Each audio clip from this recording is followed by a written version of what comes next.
జననేత జగన్ కు బెయిల్ రావడంతో కడపలో అభిమానులు సంబరాల్లో మునిగిపోయారు. వైఎస్ఆర్ కాంగ్రెస్ పార్టీ కార్యాలయం వద్ద టపాసులు కాల్చారు. 16 నెలల తర్వాత మళ్లీ జగన్ ను చూసే అవకాశం లభించిందని సంతోషం వ్యక్తం చేశారు.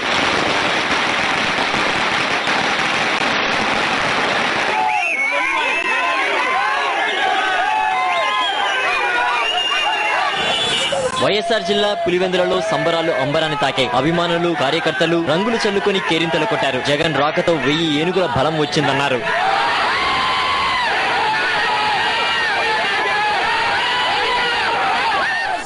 జమ్మలమడుగులో వైఎస్ఆర్సీపీ పార్టీ కార్యకర్తలు కేక్ కట్ చేసి సెలబ్రేట్ చేసుకున్నారు. జై జగన్ అంటూ నినదించారు. హైదరాబాద్ వెళ్లి జగన్ ను కలుస్తామని అన్నారు.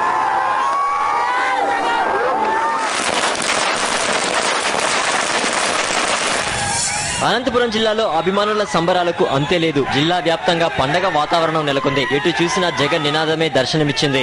మిరుమిట్లు గొలిపే బాణసంచా కాంతులతో అనంతపురం వెలిగిపోయింది. ఇక్కడ హోలీ ముందే వచ్చేసినట్లు అనిపించింది. అభిమానులు రంగులు చల్లుకుంటూ నృత్యాలు చేశారు.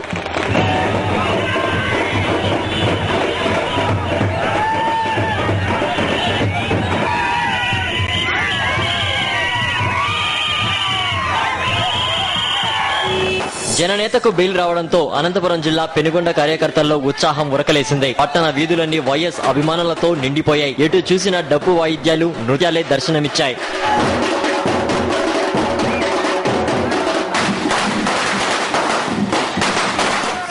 మడకశిరలో వైఎస్ఆర్ విగ్రహానికి క్షీరాభిషేకం చేసి పూలమాలతో నివాళులర్పించారు. జగన్ రాకతో సమైక్య ఉద్యమానికి మరింత బలం వచ్చిందని, ఇక రాష్ట్రానికి వచ్చిన ముప్పేమీ లేదని కార్యకర్తలు నినదించారు.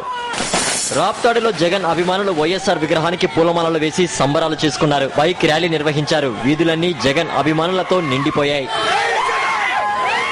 చిత్తూరు జిల్లాలో ఇదే ఉత్సాహం. 1000 కళ్లతో ఎదురు చూస్తున్న అభిమానులు అంతులేని ఆనందోత్సవాలకు లోనయ్యారు. మదనపల్లిలో డప్పు వాయిద్యాలు, బాణసంచా పేలుళ్లతో పండగ వాతావరణం నెలకొంది. మిఠాయిలు పంచుతూ ర్యాలీ నిర్వహించారు.